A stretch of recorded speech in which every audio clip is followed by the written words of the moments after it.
Hi everyone, I am back. Today's 23 जुलाई और आज फिर एक आइल्स का एग्ज़ाम हुआ जहां टास्क 1 में तो टेबल आया, लेकिन टास्क 2 में स्टूडेंट्स गॉट टॉपिक इजी था। टॉपिक बहुत इजी था। I am really happy that students लिख पाएंगे, लेकिन इस टॉपिक में जो बात कही गई थी वो आज के पेरेंट्स की सबसे बड़ी एक टेंशन है। तो आप अपना क्वेश्चन देख सकते हैं स्क्रीन पर। क्वेश्चन ये कहता है कि nowadays the way technology has change the way children spend there free time. Technology ने वो तरीका बदल दिया, मतलब बच्चे आजकल अपना फ्री टाइम किस तरह बिता रहे हैं वो टेक्नोलॉजी की वजह से बिल्कुल चेंज हो गया है। आप अग्री करेंगे, वैसे ये अग्री डिसअग्री नहीं है, ये है क्या इसके फ़ायदे नुकसान से ज़्यादा हैं। एडवांटेजेस आउटवे द डिसएडवांटेजेस, तो आउटवे मतलब ज़्यादा होना। तो हम देखते हैं, पहले डिस्कशन करते हैं। वैसे पहली बार में अगर आप इसे सुने तो डेफिनेटली आज का जो पेरेंट होगा, being a parent, disadvantages definitely ज़्यादा हैं। चलिए डिस्कस करते हैं कि what are the disadvantages. So disadvantages की बात करें तो सबसे बड़ा डिसएडवांटेज है कि children have stopped doing physical activities more and they are involve in sedentary lifestyle. Sedentary मतलब बैठे बैठे रहने की लाइफस्टाइल हो गई है बच्चों की भी। पहले अगर बच्चों को फ्री टाइम मिलता था तो वो घर में तो आपको दिखते ही नहीं थे। They were always in the parks, they were enjoying with their friends, they were more social, they had friends coming over their home. वो किसी के घर जा रहे हैं, बच्चे हमेशा एक्टिव रहते थे, एनर्जेटिक रहते थे, वाइब्रेंट रहते थे, and they used to be very active well playing games. अभी भी वो गेम्स खेल रहे हैं टेक्नोलॉजी के बाद, लेकिन कौन से गेम्स खेल रहे हैं? They are playing video games, they are watching YouTube channels, वो भी गेम्स पे बेस्ड हैं। और on top of it, not to mention कि वो कौन से गेम्स खेल रहे हैं, वो गेम खेल रहे हैं वायलेंट गेम्स, जैसे कि फ्री फायर हो गया, कॉल ऑफ ड्यूटी हो गया, या दूसरे जो भी गेम्स हैं, पर्टिकुलरली मोस्टली उसमें वायलेंस दिखता है। सो इस तरह के गेम्स बच्चों का फ्री टाइम को पास करने का एक तरीका हो गया है, and it is really detrimental means hazardous, harmful for their overall growth. ये it not only affects them mentally but also physically. आपने देखा, नॉट ओनली बट ऑल्सो, अपनी हर राइटिंग में नॉट ओनली बट ऑल्सो का यूज़ हमें ज़रूर करना चाहिए।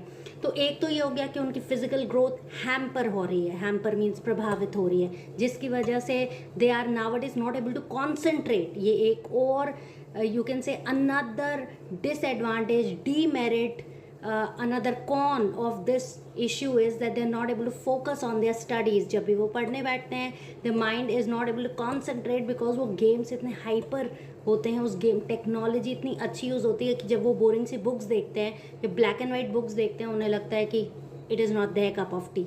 तो सबसे बड़ी प्रॉब्लम आ गई उनके फिजिकल ग्रोथ, मेंटल ग्रोथ पे, और दूसरा प्रॉब्लम आ गया उनके स्टडीज़ पर कि वो पढ़ाई पर कॉन्सेंट्रेट नहीं कर पा रहे हैं, दे रियली स्ट्रगलिंग।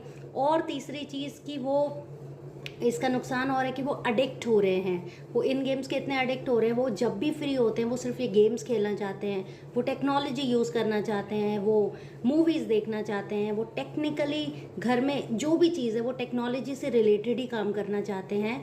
तो बेसिकली ये था कि टेक्नोलॉजी के आने से फ्री टाइम पास करने का तरीका बदल गया है। तो तरीका बदल गया, और इसके डिसएडवांटेजेस ये थे जो अभी हमने डिस्कस किया। अब इसके एडवांटेजेस क्या हैं? एडवांटेजेस हम ये कह सकते हैं कि हाँ, उनका जो नॉलेज है वो एक्सपैंड हो रहा है, क्योंकि अगर जो बच्चे उसे पॉजिटिवली यूज़ कर रहे हैं, उनके पास बहुत सारे मोटिवेशनल वीडियोस हैं, उन बच्चों के पास नॉलेज के बहुत सारे सोर्स हैं, इतने सारे वोकैब सीखने के गेम्स हैं। तो जो पॉजिटिवली यूटिलाइज़ कर रहे हैं वो टेक्नोलॉजी, बच्चे कोडिंग सीख रहे हैं, वो ऑनलाइन स्टडीज़ के थ्रू बहुत सारे नए चीज़ें सीख रहे हैं जो बाहर जाके उनका टाइम वेस्ट होता था, उन्हें कहीं नहीं जाना पड़ रहा।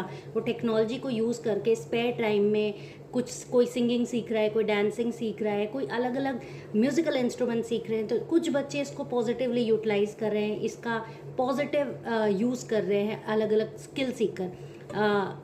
तो ये बहुत बड़ा फ़ायदा है। उसके बाद कुछ लोग जो दूसरे कंट्रीज से स्टडी करना चाहते हैं बट वहाँ जा नहीं पाते, या दूसरे सिटीज़ से स्टडी करना चाहते हैं, तो ऑनलाइन एजुकेशन उनके लिए एक बहुत बहुत बहुत बड़ा फ़ायदा हो गया है। तो बच्चे अपने स्पेयर टाइम में कोई ना कोई छोटे छोटे कोर्सेज कर रहे हैं जिससे कि वो टेक्नोलॉजी का एक पॉजिटिव यूज़ कर सकें। उसके बाद टेक्नोलॉजी में बहुत सारी स्किल्स बेसिकली उनको सीखने को मिल रहा है। उनकी पढ़ाई में भी कभी कभी वो जहाँ स्टक हो जाते हैं, दे हैव वीडियोस जहाँ पे वो अपनी पढ़ाई से रिलेटेड, साइंस से रिलेटेड प्रोजेक्ट्स हो गए, ये सब चीज़ें बना सकते हैं।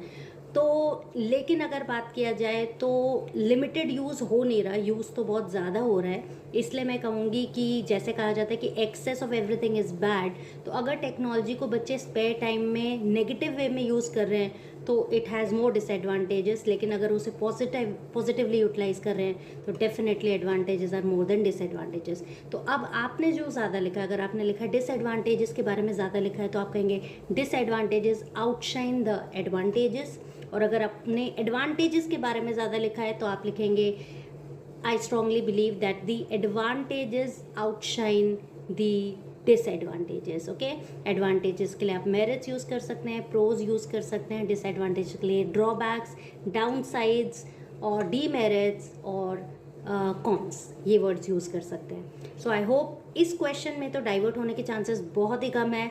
सो I hope you might have hit the nail on the right place. So all the best for your result. Thank you and have a nice day.